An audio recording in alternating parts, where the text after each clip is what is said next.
Well, now to some trees, some very tall and impressive trees, and this, the Valley of the Giants in the far south of Western Australia. Welcome to the Valley of the Giants, where these trees date between 400 and 500 years old.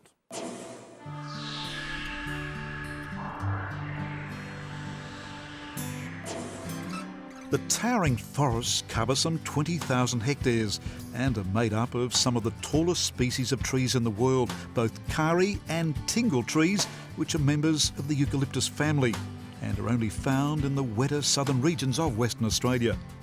This section of the park is open for public inspection. In fact, it's become one of the area's most popular attractions.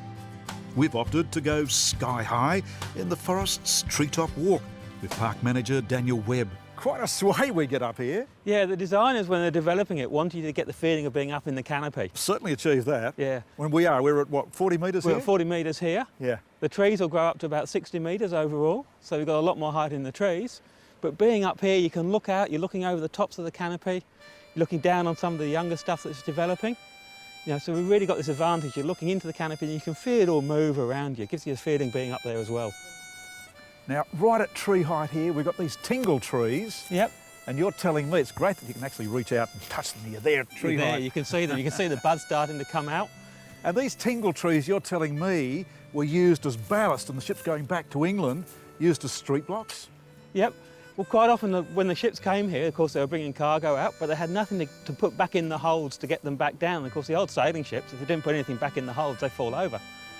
So they used to come out into the forest, they cut any timber that was available, cut it into large blocks, load it into the ships, and that would slowly find its way around the world and end up back in England. Including in the Mews in Buckingham Palace? Yep, when they were digging up the Mews to resurface it, they found red tingle in the street, in the blocks there, and this is the only place in the world where red tingle grows. You know, 6,000 acres around here, so it's got to have come from here.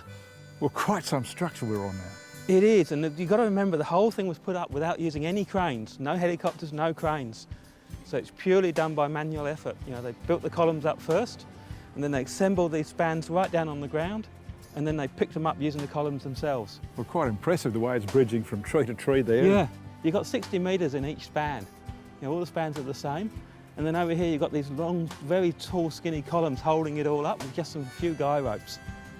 And if you look at the colouring, you know, that colour of the column is specially chosen so that it blends in against the trees. It's actually a special steel that just gets that surface oxidisation and gives us that lovely mottled finish that blends in with the trunks of the trees. From the suspended walkway, we return to ground level for a closer inspection. Many of the trees have hollowed centres. It's a marvel they're standing. Now, this is a forest you can really explore. You can get right inside these trees. It is. Big, big trees they are too. The centres have been hollowed out by fire. Yep. Because of the nature of the tree, you know, they hollow out, the bushfires come through, burns out the core of the tree, and the amazing thing is the tree's still living. There's still enough timber on the outside around here that supports the living tree above it. And what you've got here are a series of walkways that allow you to explore right inside the trees and around them and through them, and it's like a maze. Yeah, the idea is we've got to keep people off the roots of the trees for the trees to survive, but if we can give them opportunities to come inside the tree, get close to it and really admire it, then that's beneficial to the tree and to the people. And how big is this girth? It could take us a minute to walk around this tree. You can get up to about 16 metres on these. You know, there's plenty of examples of that size around.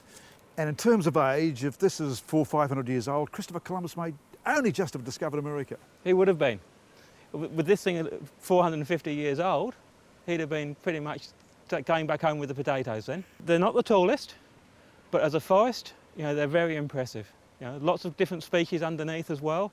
So it's not just the red tingles. You've got the karis, you've got the casuarinas, you know, the she oaks, trees like that as well, all add to the understory and all give you something else to see and attract in different kinds of bird life, different animals. Marvels of nature indeed they are, with one final experience in this grove of veteran tingle trees. And when they fall like this one has, you can see the root system spreads right out. Yeah, they're very shallow rooted trees. They've got no taproot going down looking for water. It's one of the reasons they only survive in this area. You know, we get a lot of coastal rain comes in, quite a high rainfall compared to the rest of Australia. And more to the point, it's a consistent rainfall. We get rainfall right the way through January. Not a lot, but just enough to keep these trees going. Well, you're obviously a tree lover. I do, I really like trees. I like being in forests. You know, timber's a wonderful resource, we can use it.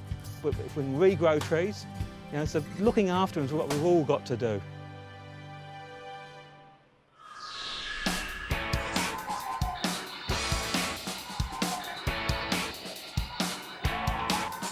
Next time we travel Oz, Australia's last whaling station.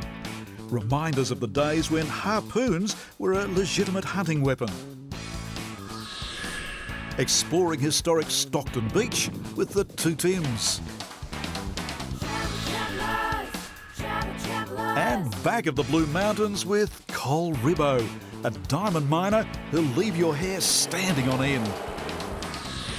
And that is this episode of Travel Oz. I'm Greg Grainger. Happy travels.